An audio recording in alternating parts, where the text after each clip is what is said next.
The T-62 was one of the most famous tanks used by the Soviet Union during the Cold War. Developed from the T-55, the T-62 enjoyed a long career in the Red Army, and even in the early days of the reformed Russian Army.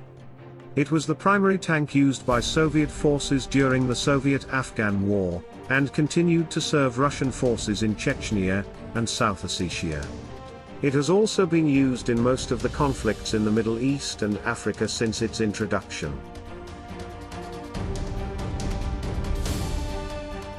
Many modernization packages have been applied to the T-62 to upgrade its protection and combat power.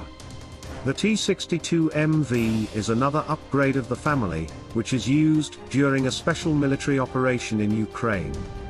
Unlike its counterparts in the face of the T-62M, this machine does not have additional armor, but is equipped with hinged dynamic protection, which provides increased resistance to cumulative ammunition.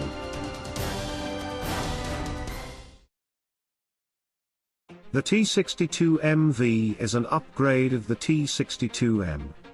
From the beginning of 1985, tanks equipped with the new protection began to be put into service, and went into mass production. Being modernized at tank repair plants, these tanks received all the main innovations of the T-62M, but with the exception of armor. Mine protection and side screens, of course, were preserved, but additional protection blocks for the forehead of the turret and hull were no longer installed. Their place was taken by dynamic protection, contact, also installed on the sides of the hull. Structurally, the contact block consisted of a rectangular steel cover and missile steel plates inside, equipped with an explosive. In a simplified form, it worked like this: a cumulative projectile hit the cover and detonated. The resulting cumulative jet penetrated inside the block and initiated the detonation of the explosives installed inside, which caused a harmful effect on itself, both explosive energy and the flight of the thrown plates.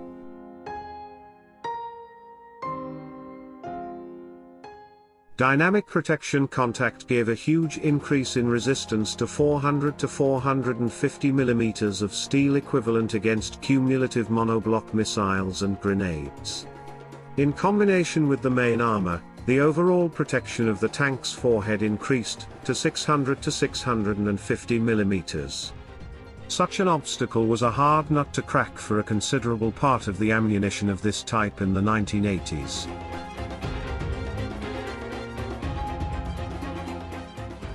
If we consider exclusively the anti-cumulative component of the protection of the T-62M and T-62MV tanks, then the dynamic protection installed on the latter provides an overwhelming advantage. In this regard, the overhead combined T-62M blocks were its surrogate. Together with steel armor they gave a smaller equivalent, up to 450 mm, and weighed disproportionately more. If the combat weight of the T-62MV with contact did not exceed 38 tons, then the T-62M, 41 tons. However, for local conflicts, this machine was much more suitable than the T-62M. Considering that within the framework of some kind of anti-partisan operation, where the chance of meeting with an enemy tank is minimal, it is precisely the cumulative means of destruction, rockets and grenades, that come to the fore. Under these conditions, dynamic protection looks much more profitable. Nevertheless, the modernization of the 62 to the level of M and MV, despite the differences in their characteristics, generally solved the problem of extending their military service in the Soviet Army. Both machines gained an advantage over their Western counterparts in the face of the Chieftains, Leopards 1 and M60, and could be used in non-priority areas, despite the mass production of the T-64, 72, and T-80.